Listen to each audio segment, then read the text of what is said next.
আসসালামু আলাইকুম।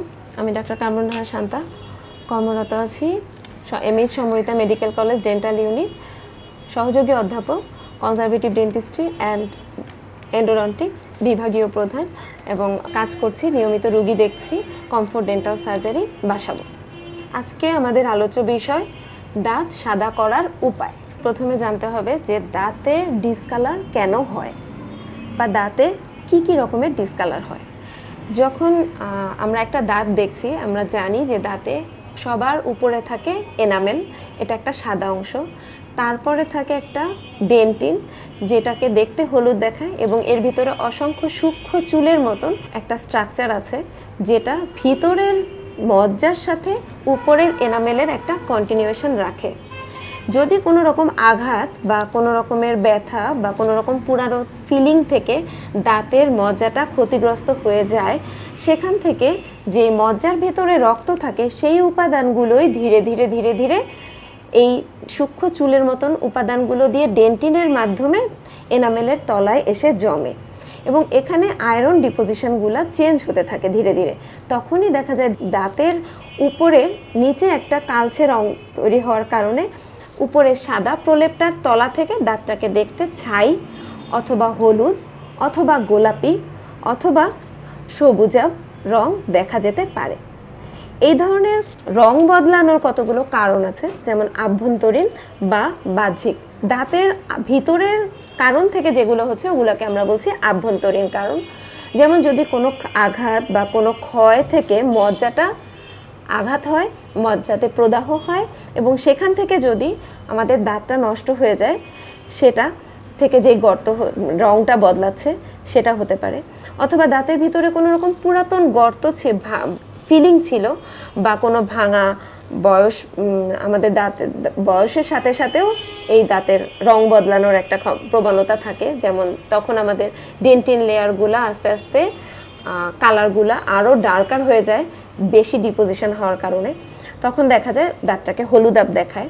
এবং দাঁতের এনামেল এবং ডেন্টিনেরও কিছু রোগ আছে যেগুলা থেকে বিভিন্ন রকমের রোগ হতে পারে, এবং চাপকলের পানি খেলে যেগুলোতে ফ্লোরোসিস অতিরিক্ত থাকে, ফ্লোরাইড পরিমাণ অতিরিক্ত থাকে, সেই সমস্ত অসুখের কারণেও দাঁতটা কখনো সাদা থেকে অতিরিক্ত চকি হোয়াইট বলে এটাকে, বা এখান থেকে কখনো রকম গাঢ় হলুদ বা বাদামি রঙের হয়ে যেতে পারে। এবং আমাদের মায়েরা গর্ভকালীন সময় যদি কোনো রকম তীব্র রকম ওষুধ, অ্যান্টিবায়োটিক এ ধরনের ওষুধ খেয়ে থাকেন, তাদের যে বাচ্চা গর্ভে থাকছে তাদের দাঁতগুলো যখন তৈরি হচ্ছে, তারাও এই ধরনের ওষুধগুলার বাইন্ডিং ক্যাপাসিটির কারণে তাদের দাঁতগুলো যখন মুখে আসে, সেই দাঁতগুলো জন্মগতভাবেই বাদামি অথবা হলুদাভ রং নিয়ে আসতে পারে। এছাড়া বাহ্যিক কিছু কারণে থাকে, যেগুলা পাথর জমলে অথবা ধূমপান করলে, চা কফি খেলে, তামাক খেলে, পান খেলে, কিংবা মাড়ির রক্তক্ষরণের কারণেও এই ধরনের হতে পারে। অনেকে মাউথওয়াশ দীর্ঘদিন যাবৎ ক্লোরহেক্সিডিন টাইপ মাউথওয়াশ ইউজ করেন, তাদের মুখেও এই ধরনের রং, দাঁতের রংটা বদলে যেতে পারে। তাহলে আমাদেরকে প্রথমেই চেষ্টা করতে হবে যে নিজের চেষ্টার মাধ্যমে মুখটাকে পরিষ্কার পরিচ্ছন্ন এবং ঝকঝকে দাঁত রাখার। সেই জন্য আমাদেরকে কি করতে হবে? রেগুলার ব্রাশ করতে হবে। ঘুম থেকে উঠে সকালবেলা নাস্তা করে তারপর, এবং রাতে যখন ঘুমাতে যাওয়ার আগ দিয়ে ব্রাশটা করতে হবে, এবং দুই দাঁতের মাঝখানে ফ্লস ইউজ করতে হবে। ইন্টারডেন্টাল ব্রাশও প্রয়োজনে ইউজ করা যেতে পারে। এরপর মাউথওয়াশ ইউজ করতে হবে, লবণ গরম পানিও ইউজ করা যেতে পারে। এ ধরনের পরিষ্কার পরিচ্ছন্নতাগুলো রেগুলার করতে হবে। প্রয়োজনে স্কেলিং, পলিশিংয়ের মাধ্যমেও আমাদের দাঁতকে আমরা রেগুলার পরিষ্কার পরিচ্ছন্ন রাখতে পারি। যদি দেখা যায় যে না, এই ধরনের পরিচ্ছন্নতার পরেও আমাদের দাঁতের রঙগুলো ফেরত আসছে না, সেক্ষেত্রে আমরা ডাক্তারের শরণাপন্ন হতে পারি। যেমন ডেন্টাল ট্রিটমেন্ট, কিছু দাঁতের ট্রিটমেন্ট করে সেগুলোতে আমরা ক্যাপের মাধ্যমেও আমরা দাঁতটাকে আবারও পুরাতন কালারে ফেরত নিয়ে আসতে পারি।